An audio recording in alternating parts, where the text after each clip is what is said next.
ہم جب بھی بات کرتے ہیں معاشرے کی کنیکٹیوٹی کسی گھر کے ساتھ، ہم اس کی بات کرتے ہیں، ہم کسی فرد کے ساتھ بات کرتے ہیں، لیکن اس فرد کی سرپرستی میں پلنے والے جو بچے ہیں ان کی بات نہیں ہوتی ہے۔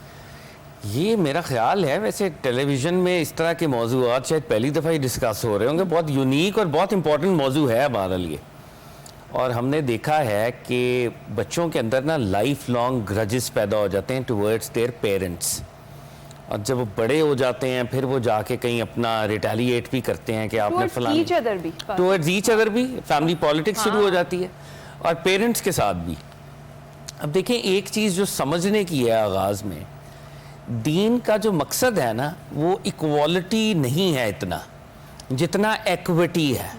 ایکوالٹی کا مطلب ہے کہ بالکل میں 2 + 2 4 کر دوں، ایسا دنیا میں کہیں ممکن نہیں ہے۔ ایکویٹی کہتے ہیں فیئرنس کو، میں فیئر طریقے سے ڈیل کروں۔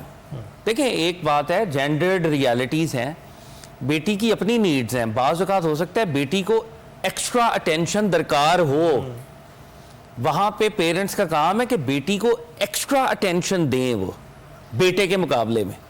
یہ ایکوٹی کے پرنسپلز کے تحت ہے۔ بعض اوقات ہو سکتا ہے کہ چھوٹے بیٹے کو زیادہ اٹینشن آپ کو دینی پڑے، لیکن جو امپورٹنٹ بات ہے وہ یہ ہے کہ آپ اپنے بچوں سے ایک ڈائیلاگ کرتے رہیں۔ ہمارے ہاں ہوتا یہ ہے کہ جب ایک بچہ پہلا پیدا ہوتا ہے تو ہی becomes apple of the eyes, سارے اس سے پیار کرتے ہیں۔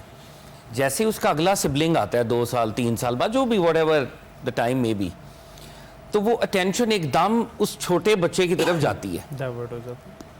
اور وہ جاتی کیوں ہے؟ کیونکہ وہ چھوٹا ہے بیچارہ، اس کو وہ اٹینشن واقعی چاہیے، وہ ورنہ خدا نہ خواستہ اس کی ہیلتھ کے لیے ضروری ہے کہ اس کو دیں۔ لیکن وہ جو بڑا بھائی ہے یا بڑی بہن ہے جو 2-3 سال جس نے وہ ٹوٹل لائم لائٹ انجوائے کی ہے، اب اس کے اندر ایک گرج پیدا ہونا شروع ہوتا ہے کہ کل تک آئی واز دا کنگ، اب یہ جو آگے ہے سارے اسی کے اوپر توجہ دے رہے ہیں۔ اب اگر ہم ایکوالٹی لے آئیں، جی برابری، 2 گھنٹے تمہیں بھی دیں گے 2 گھنٹے تمہیں بھی دیں گے، تو پاسبل ہی نہیں ہے۔ چھوٹا بچہ کیسے پلے گا؟ اس کو زیادہ اٹینشن چاہیے، تو وہ زیادہ اٹینشن لے گا، اس کو اٹینشن دینی چاہیے، مگر وہ جو بڑا بھائی ہے اس سے نا ایک ڈائیلاگ کی ضرورت ہے، اس کو آپ انگیج کریں کہ یہ جو تمہارا چھوٹا بھائی ہے اس کی کچھ نیڈز ہیں جس کی وجہ سے ہم اب اس کو تھوڑا سا زیادہ دے رہے ہیں، بلکہ تم بھی پیرنٹنگ کے اس ماڈل میں ہمارے ساتھی بن جاؤ، تم بھی کو پیرنٹ کی طرح اس چھوٹے، تم بھی کیئر گیور بن جاؤ اس کا۔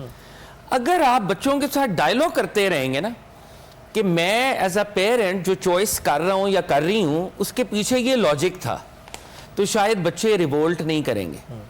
لیکن اگر آپ اپنی چوائسز کے پیچھے خاموشی اختیار کریں گے تو بچے کے لیے وہ لائف لانگ ایک ٹرومیٹک اور ٹاکسک قسم کا انوائرمنٹ، پرسیوڈ ٹاکسیسٹی وہ پرسیو کرے گا کہ پہلے میں تھا، اب یہ ہے، یہ میرا دشمن ہے، میں۔ اب آپ نے دیکھا ہوگا چھوٹے بچے ایسے کرتے ہیں وہ بہت زیادہ، پھر وہ اپنے بھائی کے یا اس کے بھی خلاف ہو جاتے ہیں ٹائمز۔ ایسا ہی ہے۔ تو یہاں پر نا ڈائیلاگ بہت ضروری ہے، برابری بے شک، اور برابری ایکوٹی والی، فیئرنس والی، اور اپنے بچوں کے ساتھ ڈائیلاگ کا آغاز کریں بچپن سے ہی۔